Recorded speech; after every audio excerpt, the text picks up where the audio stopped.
Welcome to the All Things Wildfire podcast, where we delve into the latest trends and hot topics in protecting properties against wildfire. So sit back, relax, and join us as we arm you against disaster. Thank you, everyone, for another episode of All Things Wildfire. And today we have an amazing guest. Her name is Nancy Watkins. She's an actuary. And for those of you that don't know what an actuary is, I'm going to let Nancy explain to all of us what an actuary is. And after really kind of getting to understand, you'll see how valuable this position is, or this skill set is, not only with wildfire, but really with many, many things. And you'll discover today what those things are. So without further ado, Nancy, thank you so much for getting on this podcast with me. I've been a fan of yours for many years.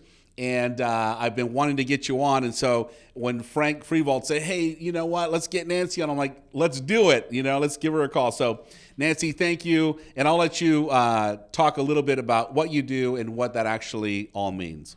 Well, thank you for the big build-up, OP. I kind of feel like it's all downhill from here. So yes, I'm an actuary. We're specialists in risk. And in particular, my specialty is property casualty insurance. I work especially in the catastrophic risk area. I figure out what risk means in a given context, how to quantify it, and who ends up with it. So what I've been spending, the last 15 years on is looking at the rise in catastrophic risk due to climate change. I do a lot of work in the flood space. And of course, since I live in California, in fact, I live in a Rindo, which is a very high fire risk zone.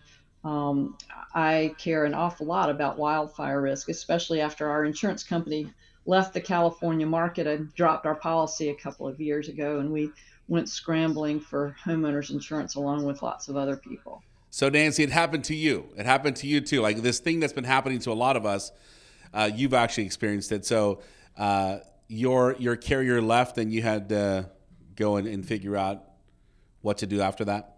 That's right. My husband is the head of our little Firewise community on our street, and we've done a lot of fuel reduction over the years. So I've definitely kept in touch with, what the local efforts are. But I could see that in California, there were some big dynamics at play, and there seemed to be such a big disconnect between what we were doing and what people were asking about and what they thought was going on the streets, walking up and down the street and talking to neighbors, and what I knew as an actuary and as a kind of a specialist in insurance markets, what was really going on. So I've spent the last few years looking at where the disconnects are and figuring out what was missing. And I think quite a lot is actually missing in the wildfire space and the homeowners insurance coverage of that kind of risk.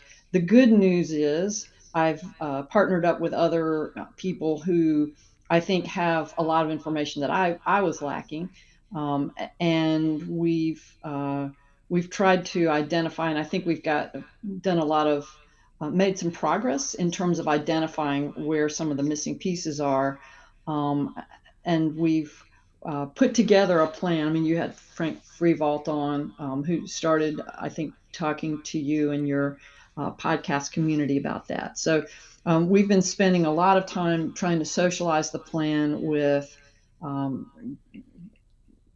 different audiences, industry trade groups, local community, the fire committees, like from Marin to Lummi County. Right. Spoken to fire chiefs and just government entities like the Senate and the Assembly. And so far, nobody's told us that's a terrible idea. It'll never happen. So we're very encouraged by that. I love it. So Nancy, let me rewind a little bit. I love what you're saying. You said that, with the work that you're doing and the work that Firewise communities or the people on the ground, the information they had, you said there was a big disconnect. What would you say that you found out fairly quickly of, oh wow, this is a major disconnect, and can you name one or two or three things that you found that were not congruent with what the belief was when you compared it to the data? Well, I think the first disconnect has to do with the availability of data. One of the, well, let's back up. Like, one of the major problems is that people think if they've done some fuel reduction that they should be able to get insurance. It's kind of the shortcut way of thinking, and that's not an unreasonable thing to think, but doesn't it doesn't include all the reasons that an insurance company might not want to write in California. So there's so much else going on in terms of insurance availability. The insurance companies have to be able to measure the risk, they have to be able to manage the risk, and they have to pay or charge enough to take on the risk. So one of the main disconnects for wildfire is has been in the past the inability of insurance companies to measure the risk. The reason for that is that, or there's lots of reasons. Wildfire risk is changing and increasing rapidly in California. And some of the data and science that's needed to understand what the current state of risk and the future state of risk is evolving very rapidly, and there's gaps. So, for example, the risk around my house is not just controlled by what I do. It's influenced more by what happens around me in the community. But if you are a carrier, like if you're State Farm or Allstate or Farmers, and you are quoting a policy, you might send somebody out to do an inspection, but you're not going to inspect every house on the street. You're not going to inspect every house within a mile radius around the house. So you really don't understand the state of mitigation in that really matters. You might not also understand, like, from year to year how the state of mitigation has changed, and it's expensive to keep sending people out. But if you think about the terrain of California, especially the high risk areas, the hills can be really steep. What's happening underneath the trees matters a lot. So if you just have a satellite image, you might not be able to see what's going on within the 5 feet next to the house, which my fire chief buddies tell me is one of the most important determinants of risk once fires get into the built environment. So that's just one example of information that's sorely missing, not only at the point of quoting a policy, but understanding once a fire does get into a community, which homes were mitigated pre-fire, and how did that change the fire's behavior? Like, you'd have to have all of that data before a fire to understand how it affected the fire. And historically, that kind of data hasn't been available. So one of our major initiatives that I started pushing this in early 2022 is a data commons that has parcel level inspection data that would be able to be aggregated so that anyone trying to understand the risk, and that could not only be insurance companies and scientists and modelers, but also fire management professionals. Who do they have to focus on? Who do they have to convince? Where do their resources need to be deployed to really drive down the risk of the community? And if you think about it, like a house in the middle of a high risk area, if they mitigate, that's a good thing.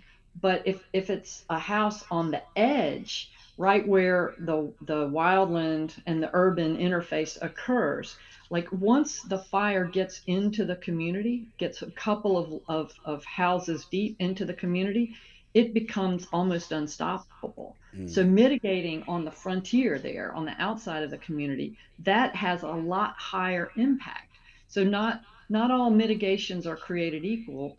even if you're talking about the same kind of house and the same kind of land, the position relative to where the fire may come in matters quite a lot. So we are spending a lot of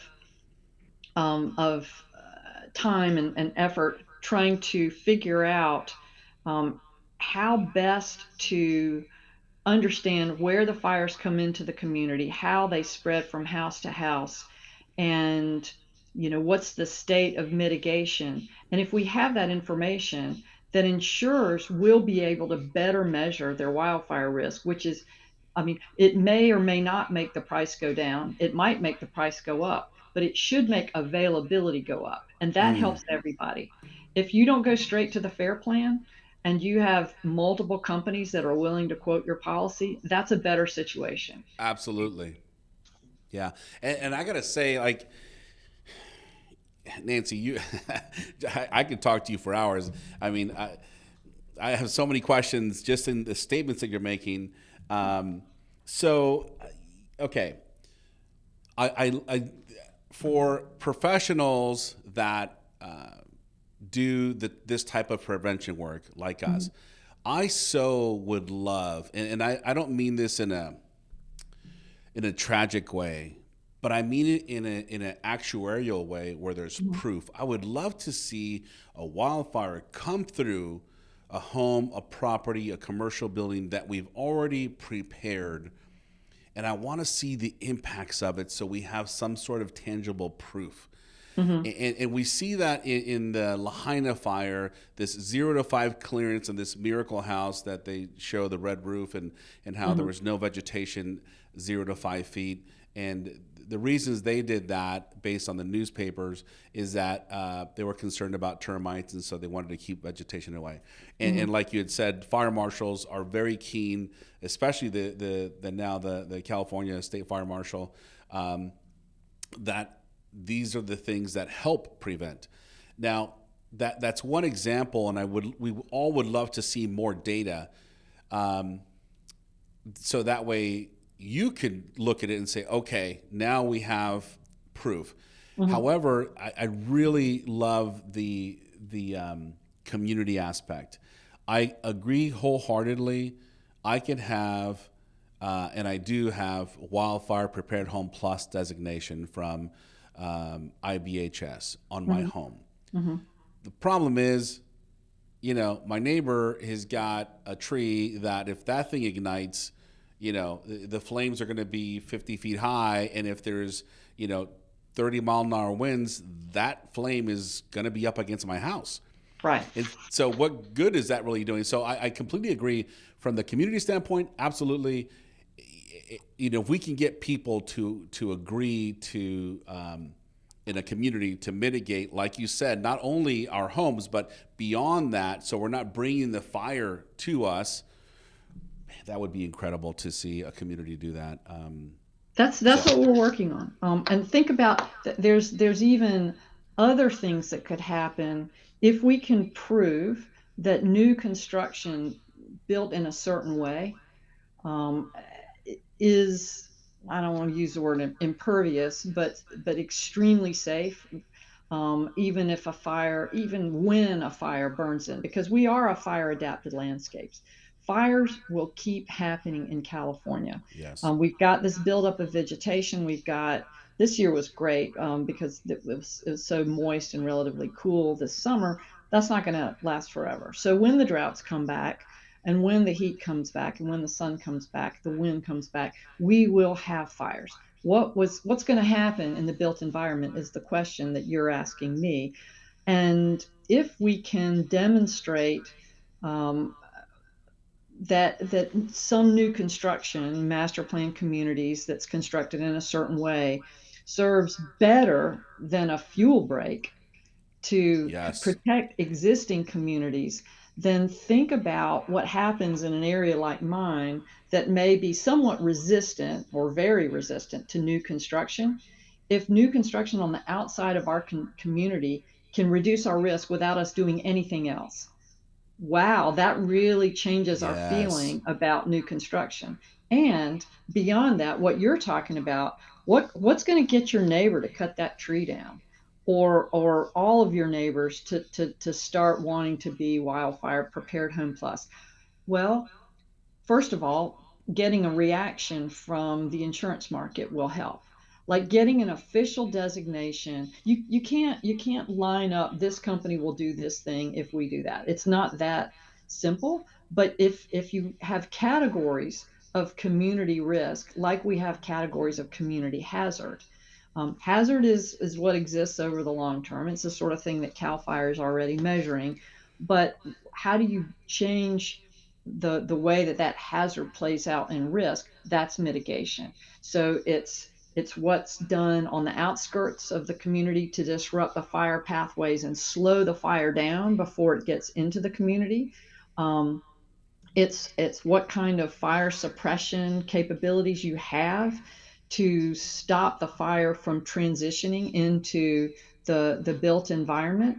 And then inside of the built environment, it's what you're talking about, how people have discouraged the fire from spreading from house to house. Those are three different fire pathways, and they get disrupted in somewhat different ways.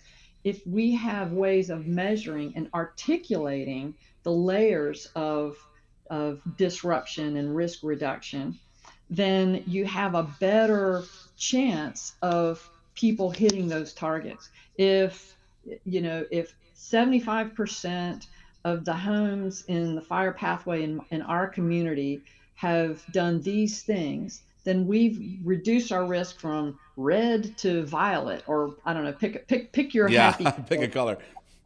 And so there has to be a words around it. There have to be objective ways of measuring it.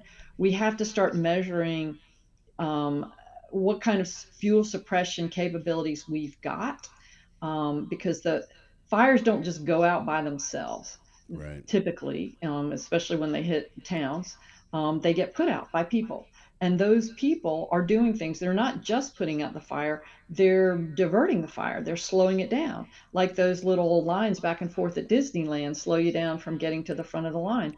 That's Yes. what they're doing out in the the vegetative environment. So measuring all of that, and we already know qualitatively what helps, and starting to capture that data and saying, if we do these things, then this area is better than it was. It's better than this other area over there.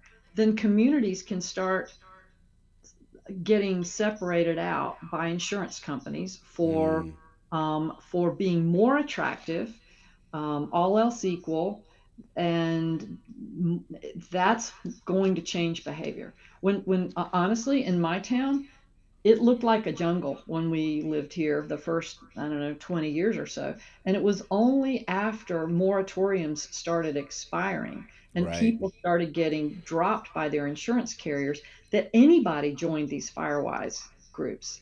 No, there are a few diehards that were always into it. Probably you were one of those people, but most of us didn't care Didn't care. until we had to care. So when insurance is behavior is more connected to what we're doing, and our own outcomes are dependent on our neighbors' outcomes, and we can see it, like we can not you won't see your neighbors' exact mitigation measurements, but if you know for your Firewise community how you're ranked, and what are the things, what percentage participation you have to have in order to get a better ranking, I think that's going to change behavior. I think that the ability of that grassroots organization will be much stronger if they have more data that's available to them about how insurance companies are measuring. And I'm not talking about the models, I'm talking about the data, the facts on the Mm, ground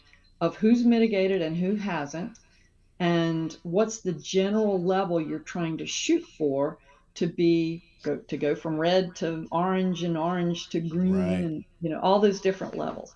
All of that Yeah. has to be built, but it's doable. It's definitely doable, and it's the best way to get people to understand what they need to do. Got it. So why didn't Wow. everybody cut down their zone zero? Because we don't want to, because we like our cocktail mint gardens, and we like our manzanita bushes, and we like the oak tree that's touching my window right now. We love that stuff. So Right. if we don't have to do it, and there's no benefit to doing it, we won't do it.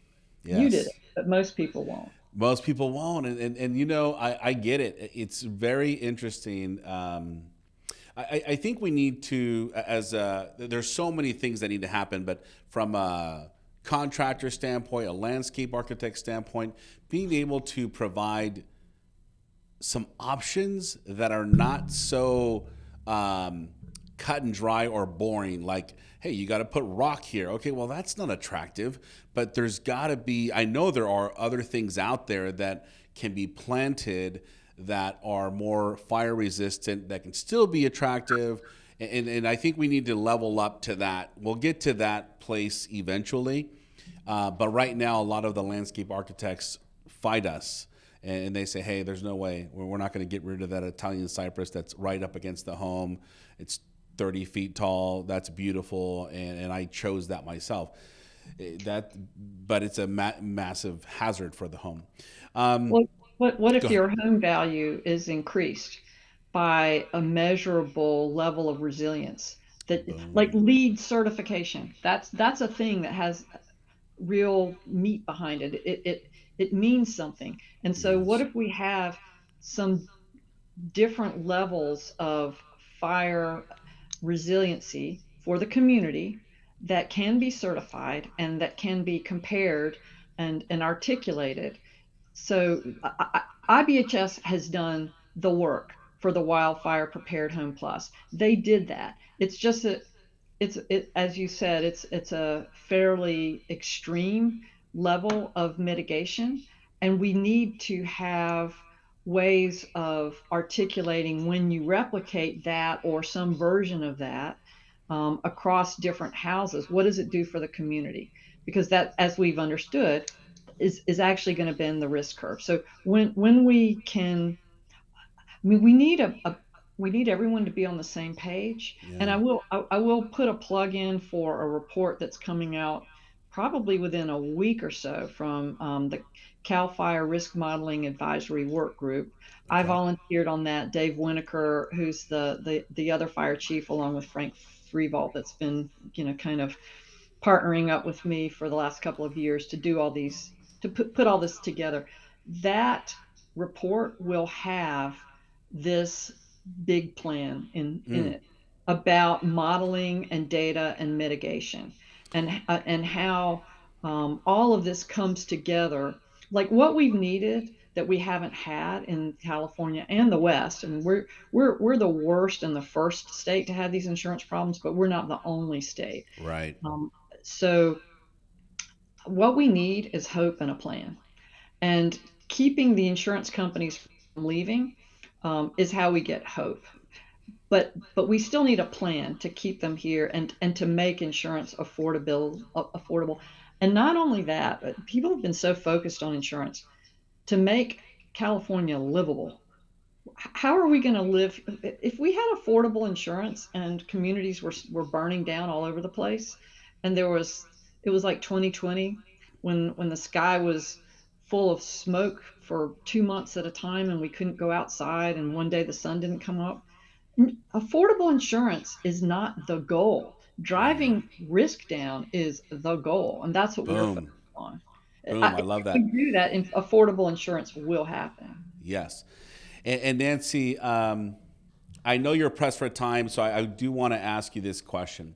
Okay. You had made a statement before we got on, and you said simple solutions that sound good are going to backfire. Now, my curiosity is, I know you work with insurance carriers, you work with realtors, you work with insurance regulators, you work with state regulators, government entities. You also talk about impacts on mortgages and all that. Like, there's so much at a deeper level that if we do this, then that's going to happen. And I know that that's part of your expertise when you're doing your actuarial work, and you're saying, if this happens, these other things will happen. And so Can you give us some examples on the simple solutions that sound good could potentially backfire, and what category were you thinking of, or does that include all insurance regulators and government entities and mortgage companies and real estate? What did you have in mind?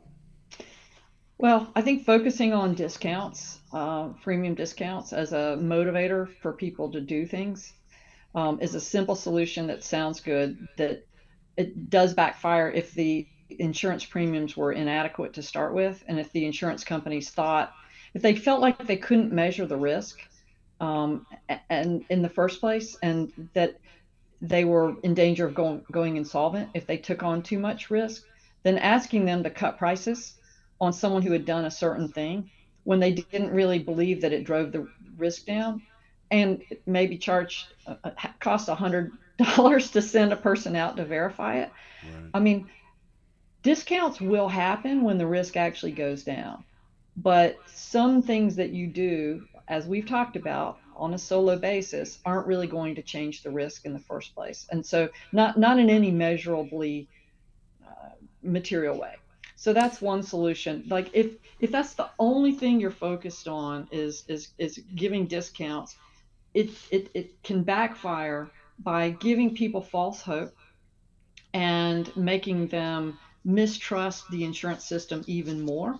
Mm. Whereas well, another solution I've heard is, let's just throw it all into the fair plan. Well, these fair plan is the risk doesn't go away when it goes into the fair plan.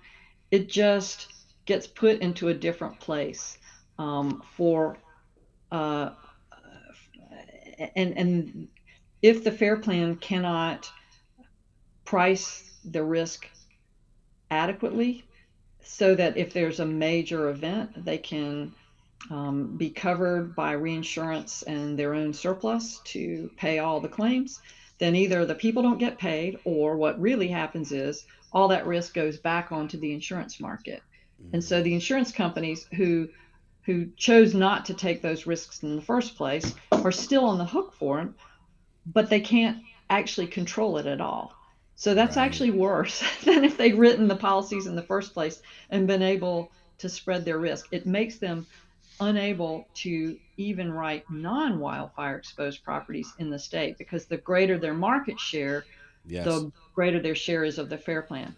That's a second thing. Creating another government program and putting that on top of the fair plan, and that's just finding another way to use, I'd call it, other people's money to subsidize risk. Now, I actually do believe in subsidies for people who don't have enough money to afford what they need to survive. But I don't believe in suppressing the actual recognition of what the risk is and having them unaware of how much they're putting their families in harm's way by buying in a certain area or choosing to live in a certain area, especially if they could do something about it to drive the risk down. So I think that there's a time and a place for subsidies, but it has to be quantifiably transparent. And if other people's money is going to pay for the subsidies, you have to be able to charge for it. Like Yes. those other people have to be able to agree for it. Is it future taxpayers? Is it people from another state? Is it people from different parts of California? Is it businesses? I mean, who are these other people that are paying for the risk? Just pushing it back into another vehicle and saying, well, this is going to solve the problem. It's not good enough. Maybe another vehicle can help, but you still have to quantify the risk. So Yes. these are things that just defer recognition of the problem, and that's what I think backfires. I believe that one of the reasons that things are so bad is because there's been a focus on rate suppression in California that successfully uh, protected people from bad decisions, from the decisions to let wildfire risk build up to the point where really terrible things could happen to our communities. And we were focused on having insurance premiums low and keeping our property values high, even if it meant that terrible things could happen. I think as a state, that public policy is dangerous. And Yes. I do believe that California is changing quite a lot, and recognizing that. I mean, think about it: when you're in the Pacific Ocean or at the Pacific Ocean, what do you never do? You don't turn your back on the ocean because the ocean's dangerous and a big wave can come along and cream you. You look at it. And if you see a big wave, you don't like sometimes you dive under it. Like Right, that's right. sometimes that's the way to come out the other side. If you can run away, you run away. But for us, we need to face the risk and see it coming and do the best that we can to measure it. That brings me to my other point about modeling. I've heard this idea that maybe if we have a public catastrophe model, that's going to solve our problems. I don't understand that at all, especially when I look at what happened in Oregon when they tried to put out new hazard maps. There was a total revolt, and there was a law passed that said no insurance company can use the state hazard maps for underwriting or pricing. Like even though the Really? state invested all this money to get the best hazard maps and the most current maps out there, insurance companies couldn't use it. Well, Wow. think what would happen if the state created a model that said, here's the risk at your property level, and insurance companies must use this for pricing your premiums. Like, do you not think there's going to be a political backlash Absolutely. if the property level risk is high, and one model is just not good enough to capture how complicated wildfire risk is. You need all kinds of different models and different companies competing and investing in understanding a risk that's complicated and that's changing fast. You need there's been scientific studies done that say that insurance markets served by multiple catastrophe models are more resilient and do a better job of understanding the risk than if only one vendor or no vendors serve those markets. So Agreed. understanding the risk, having better science, that those are the things that are more complicated and harder to wrap our minds around, but they actually will serve the purposes that we want, which is more insurance competition, lower risk, lower prices, and a safer community. Boom. Well said. I love that. Now, Nancy, for me, one of the things that I was triggered by when you mentioned this earlier, and then also it may have been Frank that I was interviewing, and he had mentioned this, and no one seems to be talking about it or enough. But I think about you know the mortgage companies. Mm-hmm. If like for example, going back to your point of if the insurance companies go insolvent, what begins to happen then? So if I have an insurance carrier, the insurance carrier just can't make it happen. They go insolvent. I have a $500,000 fire damage to my home. If they go insolvent, I don't get any money. Is that right? Well, if you are insured by an admitted carrier in California, Okay, then the State Guarantee Association will pay.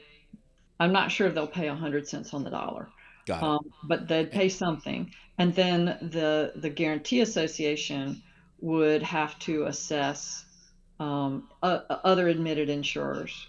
Got it. So that is the value of being with an admitted carrier. Like Mhm. that is 100% a big piece of yes, I'm going to pay more money. I'm with an admitted carrier. There's more guarantee. Mhm. But there's so many non-admitted carriers now in Well, California. And they're so feeling what happens if they go insolvent? What happens to me? What happens to my mortgage company? What happens to those things? well. I'm not an expert in that area, but I think for non-admitted carriers, uh, I don't believe that there is backup protection, and so you lose the value. Now, I will say though, OP, there haven't been a lot of insolvencies in California Good point. caused by wildfire. I think only one. And Got it. so realistically, insurance companies are more likely to pull out of the state than to allow themselves to be stuck in a situation where they're they have a fairly significant risk of insolvency. And that is what we've been seeing. Um, the reality is most of these companies can write in other places, and they have other choices. And so you know how they say, like, if you're being chased by a lion, you don't have to be faster than the lion, you just have to be faster than everybody else being chased by Right. the lion. Well, California needs to not be the worst state to write in, and we need to have our risk be attractive to private capital. It's a big state. There's a lot of value to being here, and companies have invested a lot of energy trying to attract big markets. They don't want to leave. However, the risk of insolvency, or more likely impairment, financial impairment, a big piece of their surplus getting whacked in one year Yeah. because of either fires hitting their own policyholders, or fires hitting fair plan policyholders, and the insurance companies getting a big giant bite of that Yeah. and not having any way to recoup it through future premiums. So all of a sudden they are over leveraged, and they have to shed business very fast in order not to reduce their credit rating and really risk insolvency. So that requires a bunch of terrible choices made really quickly, and companies are trying to manage so that that doesn't happen to them. So that's the rational reason to start getting out of California. We really want that to not be a good option for them, or the Right. best option. So that's what I do believe, that a lot of political attention has been focused on that, and yay. But uh, the question is that you asked is, what happens if we don't succeed? I think, and the insurance market doesn't want to keep quoting policies in California. What happens with the banks? And do mortgages, like, you can have lender placed insurance, but that's only going to take us so far. Insurance companies are not going to take unlimited amounts of risk in Right. California coming from the banks, even if it's high price, because they won't be able to get enough reinsurance to cover it.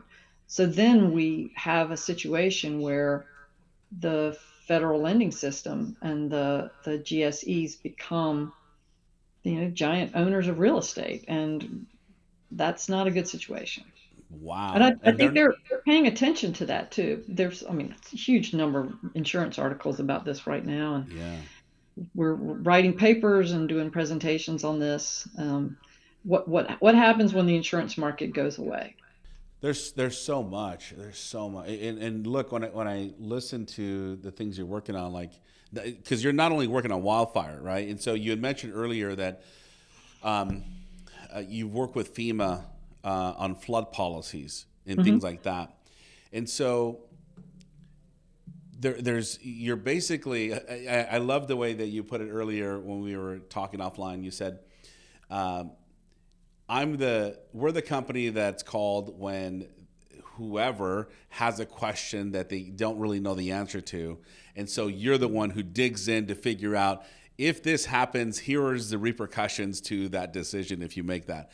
So what I do love, and going back to your statement of there has to be hope and a plan.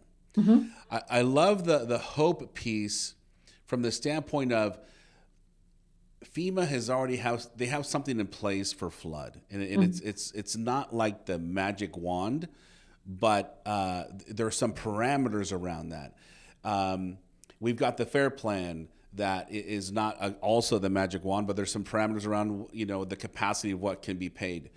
But beyond in thinking about working on some of these things with FEMA, not that FEMA would pay for anything, Hmm. but you're putting together this data for FEMA, for the government, for other entities on, here's the model that describes your entire risk, and are you involved in helping them understand how to create beyond the risk, how they can actually make money in those things? And the reason I ask that is because, do you see a future in kind of creating something like this that's more impactful than the FAIR Plan, but similar to what you've done with FEMA? I don't know if that's making sense, but does that help? Well, I think so. I'm leaving my work for FEMA aside. I mean, that all has to do with the National Flood Insurance Program. I think what you're getting at, OP, is the idea that in terms of the hope and a plan thing, it starts with who owns the risk. It's not insurance companies. It's not really the government. It's the local communities and business owners and people that own homes or even rent homes. We have this risk, and we're accustomed to thinking that if we buy insurance, it just goes away, and that's very convenient. But it hasn't actually held true for California for various reasons. And so the wildfire risk has to be reduced, and it has to we have to have all the stakeholders aligned, and that means the Forest Service, and it means CAL FIRE, and it means insurance industry, and it means local communities, and it means fire chiefs. That's a lot of different people to all agree to a plan. I mean, can you ever even imagine? You can't even get two actuaries to agree on anything. So that is a tall order. However, creating a framework where they're at least using the same terminology and agreeing on what are the mitigations we're trying to get at, and how to start capturing the value of those and classifying them. That is the start in making a plan. Having people use the same words and start moving towards the same goal. Like I said, I've had these conversations over and over and over again with a lot of these different stakeholders, and people seem to buy into it. So it's really a matter of giving it a name and giving it resources and giving it formal support, and making starting to prioritize how it gets executed, which that's something that I think we all have a say in. I think the government has a big role in, and that's the parallel to the FEMA and the National Flood Insurance Program. NFIP was created because the insurance industry left the flood market. Right. I don't want that to happen in California for wildfire insurance. I think we can create the structure to manage and measure the risk, and to reduce the risk and adapt to the risk without losing the insurance in the process. So that's what we're working on. I love that. And Nancy, we're up against your time frame, and I love the fact that you said we have to use the same terminology. We have to use the same words so we can get to this place of agreement, so we can all begin to win. And it sounds like the trajectory is moving up, but it's going to take a little more time. And I think with enough champions like you that are out there, like and even doing some free work. Podcasts are champions too. Yeah, and so together we continue to move this along, and so we hope that we can make a real difference. Nancy, before you leave, is there anything that you would love to leave with our audience? Any food for thought? Anything that you want to share? I guess I'd say I got involved in this because I wanted to be. And I started listening to people who said things that resonated with me, and introducing myself, and finding just getting started on the piece of it that I was good at, which is not everything. I didn't know anything about wildfire risk when I got started. I'm not a fire chief, and I'm not even a FireWise community leader. So I got started because I thought it was important, and I aligned myself and introduced myself to other people. If you wanted to make a difference, you could do that too. Boom. I love that. Nancy, thank you so much for your time. God bless you. Appreciate you. And we'll be in touch. Really good to see you. Really appreciate the opportunity. Bye-bye. My pleasure. Thank you. That's all for this episode of All Things Wildfire. If you like this episode, be sure to subscribe to our show and follow us on social media to stay up to date on all things wildfire. And as always, thanks for listening.